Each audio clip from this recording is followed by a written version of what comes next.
ये सीधा सीधा हमला हमारी गणतंत्र पर है। हमारे गणतंत्र के साथ साथ इस देश में तानाशाह लाने का ये पुरजोर प्रयास भारतीय जनता पार्टी कर रही है। महाराष्ट्र के पुणे शहर में महात्मा गांधी जी का जो एक पुतला है, जो वहाँ के रेलवे स्टेशन के सामने, उस पर एक व्यक्ति ने वहाँ पर जो कोयता जो है वो कुल्हाड़ी चलाने का प्रयास किया है। हम इसकी कड़ी शब्दों में निंदा करते हैं। और ये जो एक विश्ववल्ली जो एक पौधा लगाया है भारतीय जनता पार्टी ने, और संघ जिसको आए दिन खाद देते रहता है, उसका ये फल है। और ऐसे जहरीले जो फल है वो आए दिन अक्सर देखे जा रहे हैं। ये एक षड्यंत्र का भाग है। इसके पहले नथुराम गोडसे जी का उदात्तीकरण करने की बात हो, सावरकर जी का उदात्तीकरण करने की बात हो, इस एजेंडे को लंबे समय तक चलाया, मगर ये दोनों किस प्रकार से उनका चरित्र था ये लोगों के सामने आया।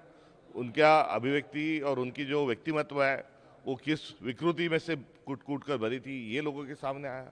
और अभी उन्होंने गांधी जी के हत्यारों को बड़ा करने के बजाय फिर से एक बार गांधी जी पर हमला उन्होंने बोला है।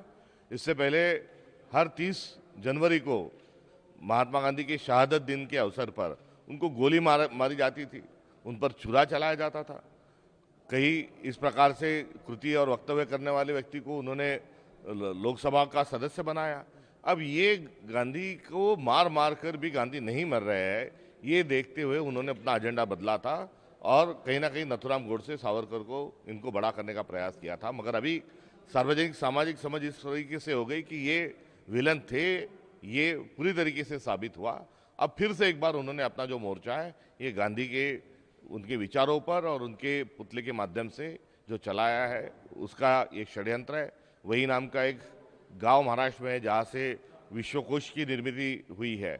वहाँ प्रज्ञा पाठशाला, वेद जहाँ से पढ़ाए जाते थे, और समता, बंधुता, सामाजिक न्याय जिस गांव ने सींचा है, उस गांव के से यदि ये कुल्हाड़ी लेके आते हैं, ये हथियार लेके आते हैं, तो इसकी कड़ी जांच होने की आवश्यकता है। जो अभी ऐड कर रहे थे उसको, जन सुरक्षा कानून नाम का एक कानून महाराष्ट्र लाने के लिए बेकरार है और पिछले लंबे समय से वो इसको लाने का प्रयास निरंतर करते आ रहे हैं। मगर अभी इसको इसी विधानसभा में उसको पारित करने का उनका पूरा षड्यंत्र है। ये कानून जो है, ये कानून 1919 में रोडेट एक्ट नाम से एक कानून आया था, जिसमें कभी भी किसी को भी कहीं पर भी आप अरेस्ट कर सकते हो, बिना कोई कंप्लेंट, बिना जांच आप उसको सलाखों के पीछे डाल सकते थे। ये जैसा कानून था वैसा ही कानून, रोलेट एक्ट जैसा ही कानून फडणवीस लाने जा रहे हैं। फडणवीस जी का जो कारोबार है वो एक तरफ औरंगजेब जैसा क्रूर है, तो दूसरी तरह अंग्रेजों जैसा तानाशाहपूर्ण उनका जो रवैया है वो इस विधेयक के माध्यम से उभर कर सामने आ रहा है। अर्बन नक्सलाइट नाम की कोई चीज़ है ही नहीं, क्योंकि जन सुरक्षा कानून के माध्यम से भारत सरकार कहती है कि अर्बन नक्सलाइट कोई नाम की चीज़ नहीं है। अर्बन नक्सलाइट ये किसको कह रहा है? तो ये शिव शाहू फुले अम्बेडकर का जो विचार है, जो परिवर्तन का विचार है, जो अध्यात्म से उभरा हुआ विचार है, जिसको हम पुरोगामी विचार कहते हैं, जिसको प्रोग्रेसिव आइडियोलॉजी जिसे बोलते हैं, ये सारी प्रोग्रेसिव आइडियोलॉजी से राष्ट्रीय स्वयंसेवक संघ को और भाजपा को ऐतराज है। और इस ऐतराज को चलते हुए यदि आप कोई सुधार की बात करोगे, यदि आप कोई प्रोग्रेसिव थॉट रखोगे, तो आपको हम सलाखों के पीछे डालेंगे। ये सीधा सीधा हमला हमारी गणतंत्र पर है। हमारे गणतंत्र के साथ साथ इस देश में तानाशाह लाने का ये पुरजोर प्रयास भारतीय जनता पार्टी कर रही है, और हम कांग्रेस पार्टी के जानिब से हम इसके विरोध में और इसके खिलाफ में रहेंगे। अविनाश यादव गिरफ्तार किया है पुलिस ने मीरा रोड पे आज प्रोटेस्ट होने का, उससे पहले ही उनको एमएनएस चीफ हैं थाने डिस्ट्रिक्ट के। ये अनुसूची 8 की जो सारी भाषाएं हैं, ये सारी भाषाएं हाथों में हाथ डालकर भाई जैसे इन्होंने रहना चाहिए, और जो विविधता में एकता ही भारत की जो विशेषता है उसको बरकरार रखना चाहिए। मगर हम देख रहे हैं कि ये विविधता को भारतीय जनता पार्टी को ऐतराज़ है, और इस विविधता को ख़त्म करने की जो साजिश वो कर रहे हैं।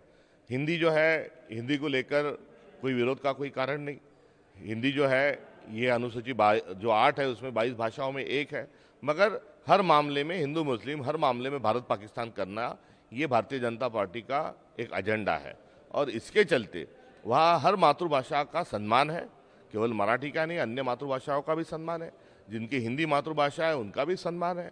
और सभी जो भाषा है वो भाषाओं का इसमें सम्मान रखने का एक हमारी सीख है और हमारा संविधान भी उसी प्रकार से कहता है। मगर ये इस प्रकार से पोलराइजेशन करने के लिए कुछ ताकतें ये काम कर रही है और उसी ताकत का वो नतीजा है कि इस प्रकार से घिनौनी घटना वहाँ पर उसको अंजाम दिया गया। भाषा को लेकर जो विवाद, आरएसएस ने कहा सभी भाषाएं राष्ट्रभाषा है, विवाद नहीं होना चाहिए भाषाओं को लेकर। यदि ऐसा है तो एक देश, एक भाषा, एक खान पान, एक dress code, one nation one election, ये सारा क्यों कहते हो?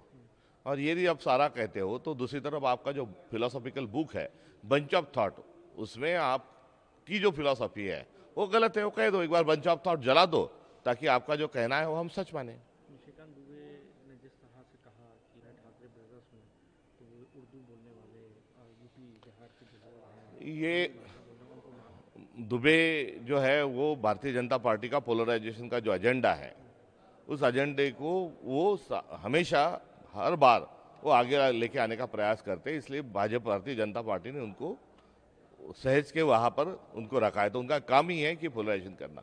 और मराठी को धमकी देने का कारण क्या है? तो वो मराठी को धमकी देके कहीं हिंदी सहानुभूति वो अपनाना चाहते हैं और ये हिंदी वर्सेस मराठी का एक झगड़ा लगाने का उनका प्रयास है। ये उनकी राजनीतिक एक साजिश है और उस राजनीतिक साजिश के पीछे उनकी विकृत मानसिकता भी कहीं ना कहीं छुपी हुई है। एक आखिरी सवाल कहा कि हम हिंदी भाषा के खिलाफ नहीं, लेकिन जो लोग पहलगाम आतंकियों से हम लोगों की तुलना करते हैं, असली में वही मराठी विरोधी और मराठी अस्मिता के हत्यारे हैं। हर चीज़ में पाकिस्तान को खींच के लाना, हर चीज़ में मुस्लिम एंगल देना, ये भारतीय जनता पार्टी का एक रवैया रहा है और ये वक्तव्य उसी दायरे में पूरा है। ये किसी भी तरीके से जो स्थिति है उससे विपरीत है।